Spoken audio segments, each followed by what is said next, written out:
Magandang umaga, aming mahal na Diyos na dakila sa lahat, ang aming Ama at ang aming mahal na Panginoong Kristo na ang aming tagapagligtas at ang aming huling tagapagtanggol, ang aming mahal na Ina, ang Espiritu Santo. Magandang araw po sa inyong mahal naming Diyos. Panginoon, maraming salamat po sa buhay na ipinagkaloob niyo sa akin kasama ng aking mga mahal sa buhay. Salamat po sa salamat sa pagpatuloy na pag-iingat sa amin, Panginoon. At maraming salamat din po sa buhay na ipinagkaloob niyo sa aking anak. At patuloy niyo po siyang proteksyonan, ingatan sa buhay. Maraming salamat din po, Panginoon, sa buhay na ipinagkaloob niyo sa akin, Panginoon. Salamat, hindi niyo pa po ako tinanggalan ng karapatan upang mabuhay sa mundong ito, Panginoon, at masilayan ang inyong mga gawa na hindi maunawaan, Panginoon ko. Maraming salamat po, Panginoon. At patawarin niyo po ako sa aking mga kasalanan, Panginoon, sa isip, sa salita at sa gawa. Sinasadya man po ito o hindi, Panginoon, patawarin niyo po, Panginoon.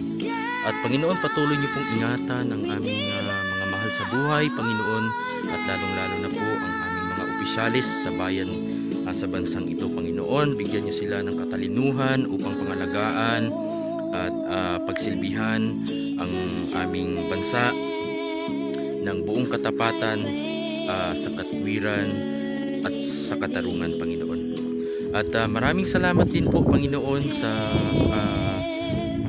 pagpahiram ng inyong karunungan, katalinuhan. Maraming salamat po, Panginoon ko. At maraming salamat po, Panginoon, sa natuklasan namin ang katotohanan para sa kaligtasan ng aming kaluluwa.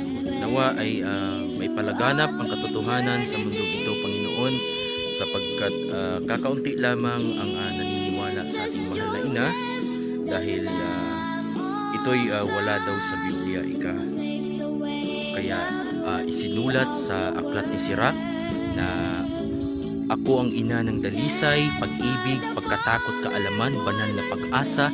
Ipinagkaloob ako sa lahat kong mga anak na pinili niya bago pa nagsimula ang panahon. Ano bang kahulugan nun?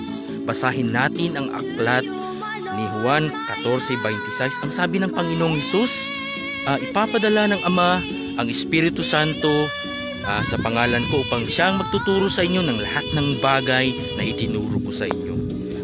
Kaya pala, sinabi doon, pinili niya ako bago pa nagsimula ang panahon. At bakit nga ba may ina tayong lahat ayon sa nasusulat? Kasi sabi sa aklat ni Pablo, Galatia 4:26, ngunit ang Jerusalem na malaya na nasa taas, siya ang ina nating lahat. At nakasulat sa aklat ni Juan, pahayag 21:9, sabi, at hindi lingid sa ating kaalaman ang tungkol sa Ama, sa Anak, at sa Espiritu Santo. Ngayon, pag-aaralan natin ito kung sino yung Ama, sino yung Anak, sino yung Espiritu Santo, at kung ano ang Ama, ano ang Anak, at ano ang Espiritu Santo. Lahat ng sektang simbahan ay gumagawa ng mabuti para sa ikabubuti ng mga nagmamahal sa Diyos. Iba't ibang interpretasyon ang naririnig natin tungkol sa Ama, sa Anak, at sa Espiritu Santo. At ihayag lang natin, sasabihin lang natin kung ano ang katotohanan, kung anong tamang interpretasyon sa tatlong ito: Ama, Anak, at Espiritu Santo. Sino sila? Sino ang Ama? Sino ang Anak? Sino ang Espiritu Santo? Ano ang Ama? Ano ang Anak? At ano ang Espiritu Santo? Makinig ka lang at malalaman mo ang katotohanan. Kinig ka lang at malalaman mo ang lahat ng katotohanan tungkol sa Diyos. Sa Diyos Ama, sa Diyos Anak, at sa Diyos Espiritu Santo. Tatlo sila tinuturo ng Biblia, tatlo ang sasampalatayahan, tatlo din ang ating banggitin. Huwag lang natin banggitin ang ating Ama, huwag lang banggitin natin ang ating mahal na Panginoong Jesucristo, at huwag lang din natin banggitin ang Espiritu Santo na ito ang ina nating lahat. Tatlo sila ang ating banggitin pag tayo'y nananalangin, nagpapasalamat.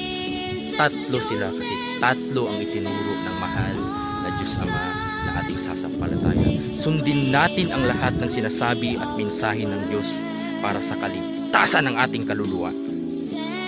Salamat sa Diyos.